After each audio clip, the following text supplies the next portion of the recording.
about 12 to 13 years ago, I had a friend named John. John was a conservative, and he and I went to the same church together.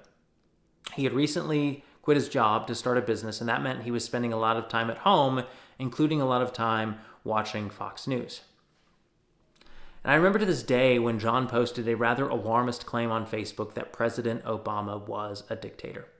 And because these claims, now circulating in social media and on the news, that President Trump is a dictator and an authoritarian, because those claims have now reached fever pitch, I'm going to tell my liberal friends out there exactly what I told John over a decade ago, because these claims that President Trump is an authoritarian or a dictator, much like my friend John's claim that President Obama was a dictator, are simply not rational.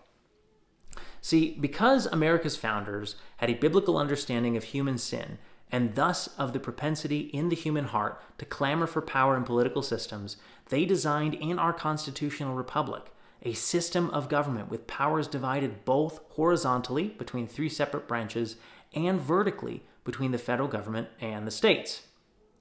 In this system of government, the president and the Congress horizontally and the federal government and the states vertically are supposed to duke it out for power, to test the limits of their authority. Our founders actually planned on them doing so and designed a system of government that was, and has for almost 250 years since, been strong enough to withstand those human predations. The federal courts, in turn, play referee in those competing quests for power, calling balls and strikes and telling one side or the other when it has exceeded its authority. What that means, as I explained to my friend John over a decade ago, is that the only way, quite literally the only way, that a dictator can arise in the American system of government is to defy the United States Supreme Court.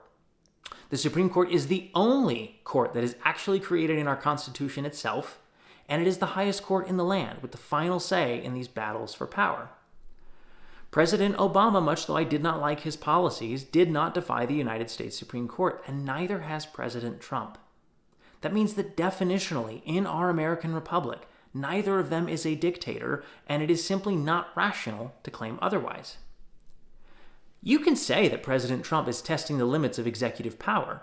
That's true, and literally dozens of presidents from as far back as John Adams, our second president of the United States, have done exactly that. That's perfectly normal and expected in our American form of government because, again, our founders understood that because of sin, human beings holding American office would clamor for power, and they designed a system of government to withstand those predations.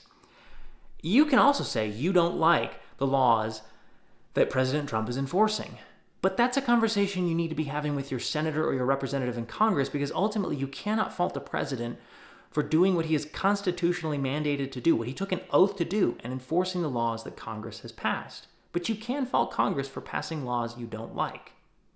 What you cannot do is claim that President Trump is an authoritarian or a dictator based on the facts before us, because in our American system of government, that is simply not true, and that is simply not a rational belief to have.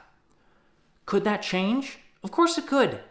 But that has literally been true since the day our Constitution was ratified, and our founders were wise enough to design a system of government specifically to address that propensity in the human heart. So please, let's all take a deep breath and stop making these claims that President Trump is an authoritarian or a dictator, because they're simply not rational claims to make. Okay, a few points before I let y'all go.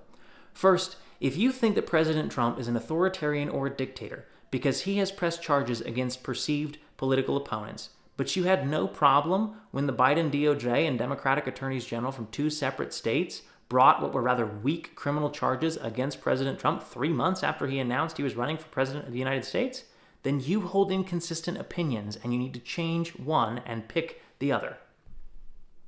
Second, if you think that President Trump is an authoritarian or a dictator because he has sent National Guard troops into Chicago and Portland to stop left-wing protesters from obstructing ICE in performing its government function, but you also think that President Trump is an authoritarian or a dictator because he was too slow to send in the National Guard troops on January 6th, 2021 to stop right-wing protesters from obstructing Congress's government function, you also hold opinions that are inconsistent with each other, and you need to pick one and change the other.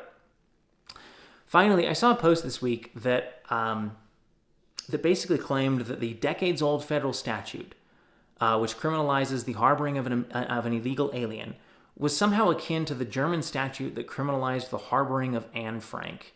And to those who actually believe that, here's what I want to say. If you seriously believe that President Trump, doing his constitutionally mandated job and enforcing American immigration law that Congress has passed, is akin to the Holocaust in Nazi Germany, then you should do what would, in those circumstances, be the noble and honorable thing to do and harbor an illegal alien in your home, just like the noble and courageous people who harbored Anne Frank.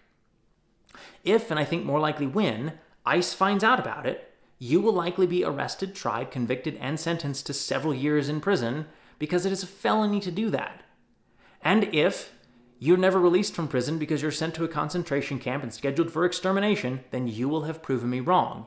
But if you get out and you re-enter a free society, this will still be America. And then you will need to look yourself squarely in the mirror and ask who lied to you and why you believed them.